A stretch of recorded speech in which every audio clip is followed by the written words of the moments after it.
quay trong tôi à. Nam mô A Di Đà Phật. Lấy con dưới con. Sai nữa lần số để là khẩu để đó khoản dầu cho nó bạn số này. Bây giờ nâng cơm của cơm mẹ. Sai nữa. Trời đang ca, mày quay cái gì chứ? Mày quay chú khác đi nữa. Chỉ nói nó xuống nữa, chán tôi cú đi cú xin nữa. Bây giờ nó bây giờ nó xuống nè. Bây giờ phần sắp đau đi à, chúng cái nó mặc nó cái số cái gì trong đây đâu. À. Chỉ một đề đó. Chê. Rồi chỉ hú đi nó. Dạ. Cái gì đâu quay được ta. Lặn xuống đi nó xin này. Chỉ một đề đi. Sai nữa. Nó đây còn nó phải chạy bây giờ nó quay nó có cái chưa đó lại đi phục nhớ chào mọi người, xin chào mọi người. Đây wow tại mình sao chị có tiền mua con thật sống nó thấy không nhớ cho mọi người Cho này một sai tem lên nữa. Xem đây chỉ trong này nữa cái tìm mua chỉ tao nói nữa. Dùng nó sẽ kiện chơi yếu tố trái nữa. Đâu là cú đi cú nào là chỉ lò đi thiệt.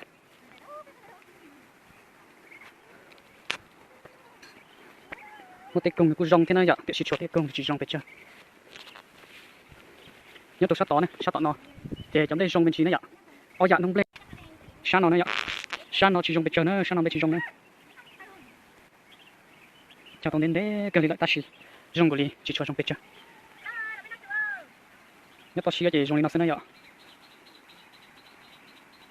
Tôi bố bị trong nó nè, giờ nhớ tôi chạy tê như là thì blo, tôi số lúc trong nó san trâu thì dòng lọt tê là nó trong cái tí sợi nữa, đây sao nó chỉ trong bên chỉ, trong đùa tôi trong sát đó, tôi cũng cười thì nó chỉ nói con nào thì nó cái tí nữa, rồi con này bỏ nó xí, tôi chỉ dành can thì tôi cũng chúa xía họ, tê mà chính ra ia lộng rình, đó kỳ của họ, kỳ của solo cái này cũng in nó chơi nó phá tê là lại tiền đi nữa trong cái tí sợi đó nữa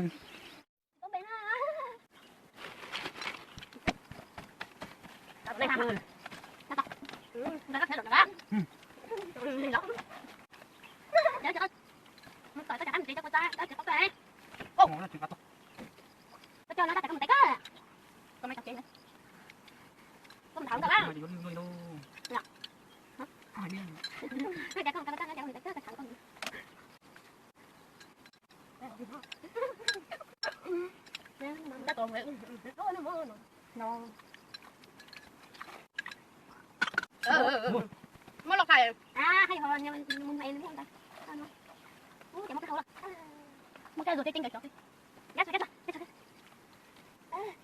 rồi gì cái rồi tao liếc không hả nào là tôi bị ôi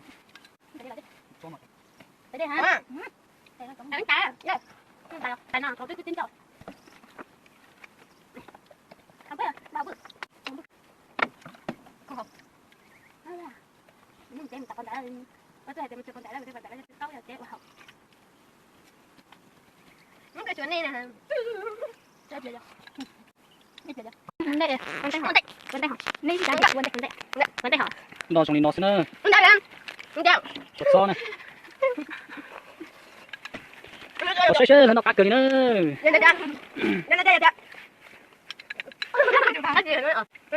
sai là nó mà cá cười sai tôi sẽ chỉ change đi nữa vậy tất cả tao nói đánh như thế nào thì phải đánh như sao nè đánh như sao đánh như kia nó hơi gì vậy em chỉ nghe cái nó hơi được đâu tao muốn nó tiếng bậy nó nên nó phải đánh tao cũng nên thấy đây sao mà có cái biết nó phải không bạn sai nữa chỉ chán nó phở nữa bây giờ chỉ tìm muốn nó phở nữa này được rồi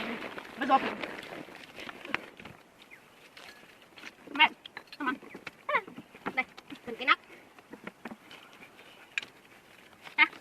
cái lúc mà cái tiền cho nó là chúng ta cái tiền ở dưới được không ngươi tao làm thôi đi kia nó đó nhau chẳng ra thì thả sai nữa hay luôn tao trong play nữa